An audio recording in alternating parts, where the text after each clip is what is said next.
It had been 2 days. 2 days since Hanamaki came up with that stupid prank. 2 days since Kindaichi left without another word. Kunimi hadn't heard from him since. No calls, no messages except for one short text letting him know he's over at his teammate. Not that Kunimi didn't try to reach him. He called, he wrote, but all his attempts ended with declined or a red. He couldn't blame him though.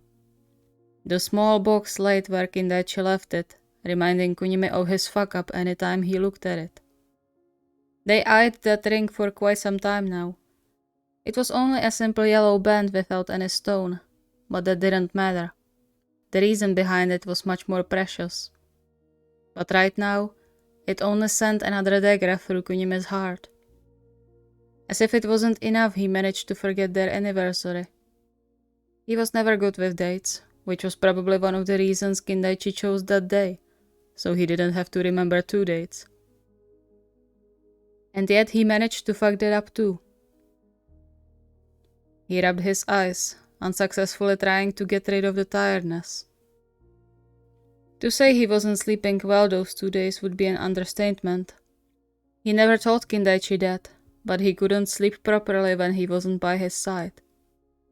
It was like that since they were teens, and was also one of the reasons he asked Kindaichi to stay over so frequently back then.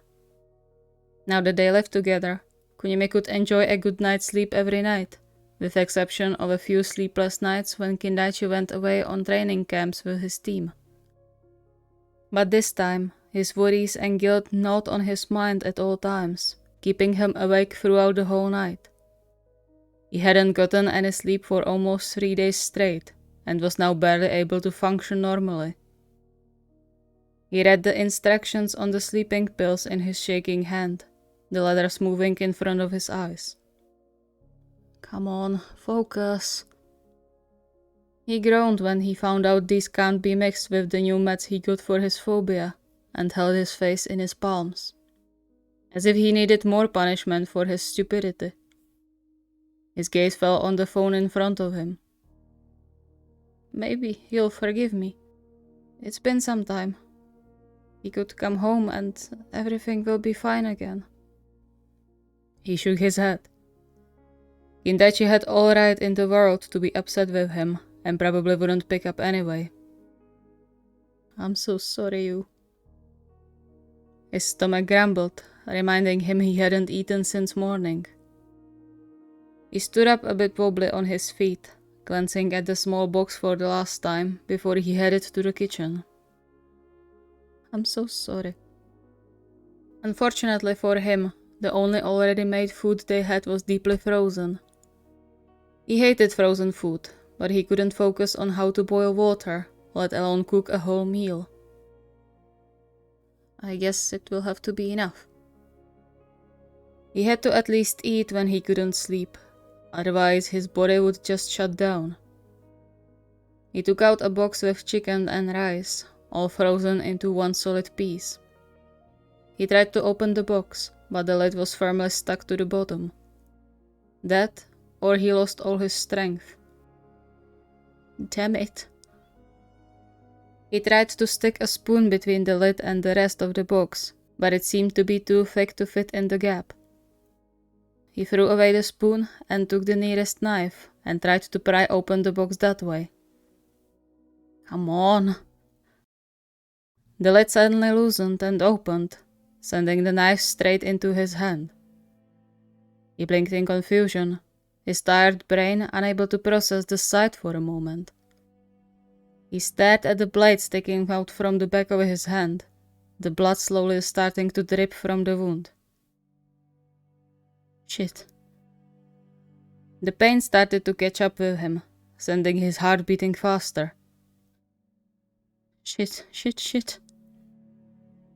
His hands started to tremble, sending waves of pain through his whole arm as the blade moved around the wound, opening new ways for blood to flow onto the counter. Pain. Stop the pain. Without thinking, he pulled the knife out, bright red blood immediately squirting on the counter. He grabbed the nearest towel and pressed it against the wound. but the blood soaked through it in just a few seconds. He grabbed several clean towels from the cupboard and pressed them all in stack against his palm. It seemed to help a bit, but the pain didn't subside in the slightest. He kept pressing down on the wound, gritting his teeth in pain. It had to stop soon, right? He just had to press and wait. Press and wait. He panicked when the bloodstain appeared on the very last towel under his other hand, signaling that the bleeding didn't plan on stopping anytime soon. He kept as much pressure on the wound as possible, even though the towels were now completely soaked through, the blood dripping down his hand onto the floor. Why won't it stop? His breathing started to speed up, his limbs feeling heavy and weak. He staggered into the living room and sat heavily on the couch, his vision darkening as he reached for his phone. His fingers automatically pressed the most used contact in his list. It took several rings before he finally heard the sound of a call being accepted. "What do you want, Akira?" Kunimi closed his eyes and let out a deep, relieved sigh. "You." He chuckled quietly, happy he could hear his boyfriend's voice. "You picked up." "Yes. Now what do you want?" Kunimi blinked, his eyelids becoming a bit too heavy. "I can't stop it." "Yeah, obviously. You spammed me since I left." "Please, you." "No. The blood. I can't stop the blood." Kindaichi paused. "Blood? What blood? What are you talking about? Did you hurt someone or what?" "Please help me. My blood. It won't stop. Please come home." "Akira, is this another prank?" "No. Please help me. You." Kindaichi groaned in apparent frustration. "Why are you doing this, Akira? Wasn't that one enough? Is it so funny for you to see me worried? Well, it certainly isn't for me." "Please, come home. I need your help." His voice betrayed him, the last words getting stuck in his throat. He was so tired. Kindaichi on the other end sighed. "Look, I need to sort out my thoughts about the whole thing and the ring. But if you don't stop with these pranks, I'm not coming home. Take care." With that, the call ended. Kunimi's head rolled backwards, the phone falling from his fingers. He wasn't even sure if he was still squeezing his hurt hand between his knees to apply at least some additional pressure on the still profusely bleeding wound, the sense in his limbs now completely lost. He stared at the ceiling, his gaze hazy and slowly darkening. "Please come home, you. I'm cold." Kindaichi POV. Kindaichi sighed and rubbed his face, feeling completely drained out. Why, Akira, why? He didn't want to give Kunimi a cold shoulder. He missed his boyfriend, and he would be lying if he said the whole situation didn't hurt him too. He thought about coming back since the morning. He was ready to pack his things and go home several times, but always stopped. He missed Kunimi, but knowing his boyfriend forgot about their anniversary because of a prank that scared him to no end left a sour feeling in his chest. He specifically chose this date to give Kunimi the ring they were thinking about for the last 3 months, so he didn't have to remember 2 dates. And he thought it was nice to propose on the day they got together. But apparently not. His gaze strayed to his phone. It was weird to be away from Kunimi for so long without it being a training camp. After all, they spent most of their time together for the last 8 years. They did even before they became a thing. Maybe we could use some time apart. He just couldn't believe Kunimi would do another prank so soon after the last one, fully knowing how the last one ended. Maybe he wasn't bothered by that at all. He shook his head. That's not like Akira. A sudden feeling that something was really, really wrong wrapped around his chest, forcing his heart to beat faster as Kunimi's words resonated through his head. I can't stop the blood. The tone he said it in was strange, as if he had problem constructing a clear sentence.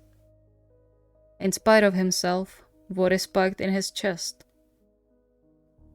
Maybe he really needed help. He groaned and grabbed his phone, heading out. He wasn't staying too far from their home, and so not even 5 minutes later, he could see their roof against the night sky. I swear to gods if this is another prank. He opened the door, slightly taken aback by the lack of light. Akira? He got no answer. He turned on the lights in the kitchen and staggered, his heart jumping into his throat. There was a large blood puddle right in front of his feet, together with a bloodied towel and a bloody knife on the counter. His heart stopped. Oh shit. Akira! Images flooded his mind, one worse than the other. He followed the bloody trail, flicking on the lights in the living room. And then he froze. Akira! There was another large pool of blood under Kunimi's feet, the blood still dripping down from his hand. His skin was pale and sweaty, his eyes closed. Panic washing over him, Kindaichi rushed to Kunimi's side, immediately calling 119 while checking on his pulse. It was too fast to be good, but at least it was there. He's so cold. Aki, can you hear me? He grabbed the nearest blanket and pressed it on the wound. There was a small twitch in Kunimi's face, but otherwise he stayed completely motionless. Still, it meant he was conscious to some extent, and Kindaichi let out a small, relieved sigh. Just hold on, please. He raised Kunimi's hand above the level of his heart while giving instructions to the emergency operator, battling tears. How long have you been bleeding?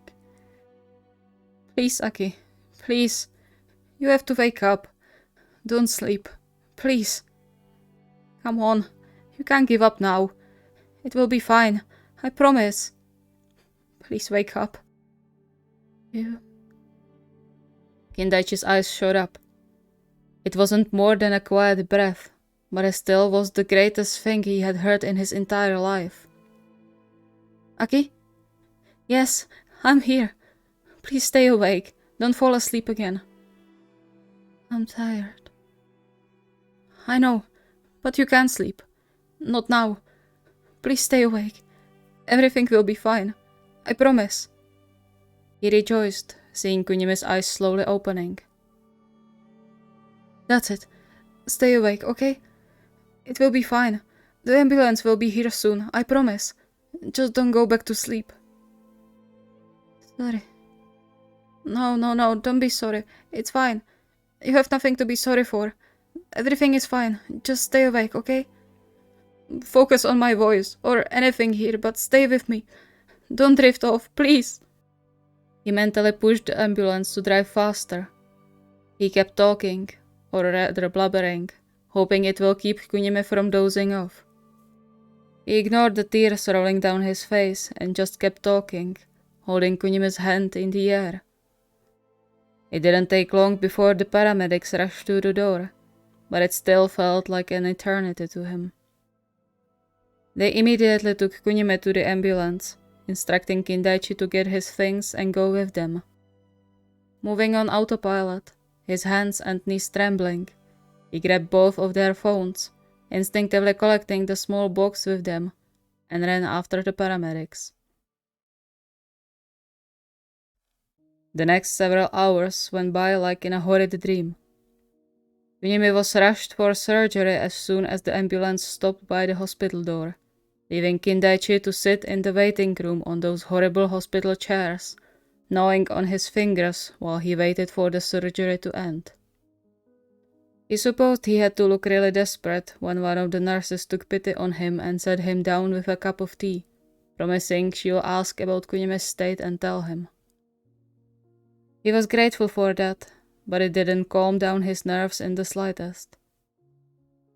He wasn't even able to drink the tea, his trembling hand leaving bloody fingerprints on the paper cup. His stomach would probably return everything out anyway. His mind was racing, and yet the only thing he could think of was, why?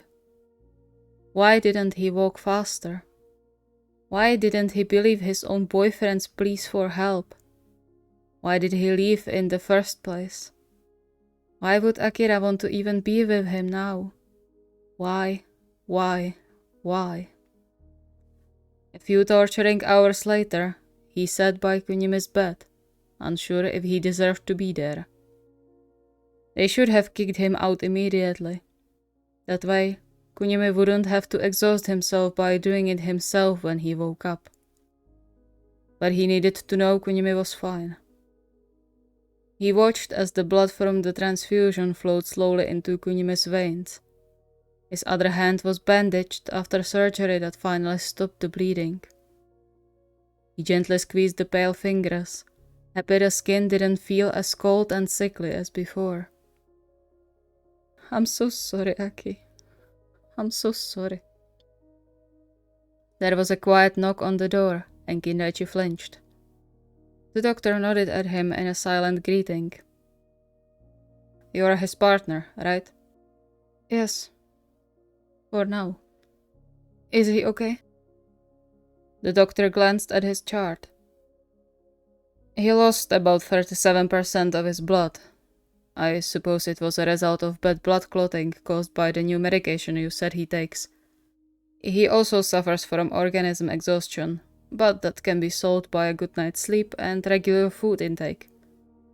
He got really lucky you found him in time. If there won't be any further complications, he should be getting much better soon. You should think about changing his medication though, so this won't happen again."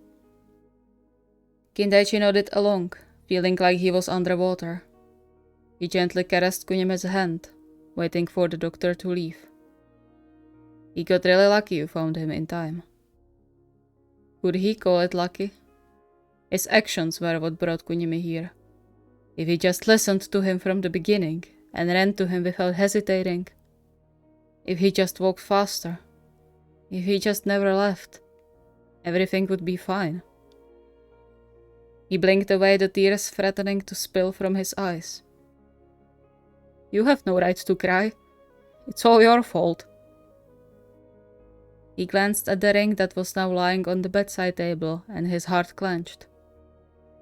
"Maybe you really would be better off with someone else. I really don't deserve you."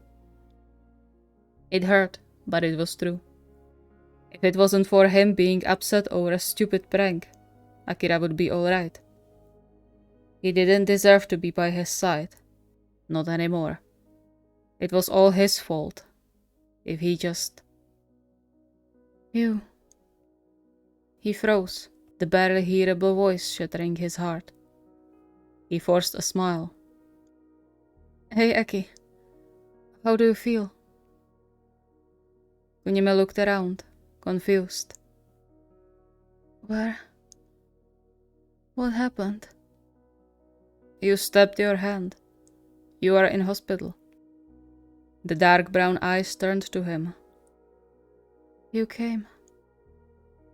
Kindaichi nodded, biting his tongue to stop the pressure building behind his eyes. "You came home." "Yeah. I'm so sorry, Aki. I'm so sorry." "Are you upset?" No, I'm not.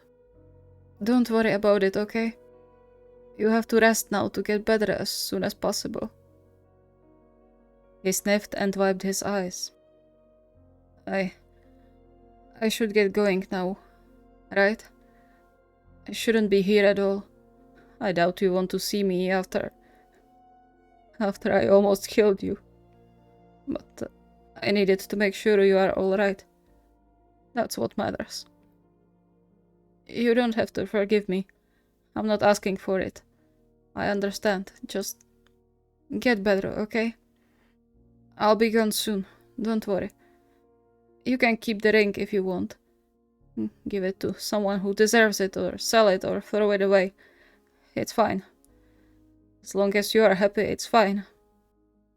He got up, ready to leave, when slender fingers wrapped weakly around his. Stay. Please. Kindaichi averted his gaze. Why? Why do you want me here after? Because it's not your fault. But I want my boyfriend here. With me. I missed you. Kindaichi took a shuddered breath. I missed you too. He slumped on the chair, hesitantly raising his eyes to meet Kunimi's. I'm sorry. Don't. You came home, and you helped me. You saved my life. I'm glad you are here. He raised his hand to wipe away Kindaichi's tears. Love you. Kindaichi chuckled through his tightened throat and carefully kissed Kunimi's hand. I love you too. I'm so sorry for everything. Kunimi cracked a small, soft smile. I'll forgive you if you stay here. Kindaichi returned the smile and pressed another soft kiss on Kunimi's fingers. Then I won't go anywhere. Kunimi's eyes roamed around for a while before stopping at the small black box. What about the ring? You can keep it if you want, but I would like to give it to you properly, if you want. Kunimi squeezed his hand weakly. I'd love to.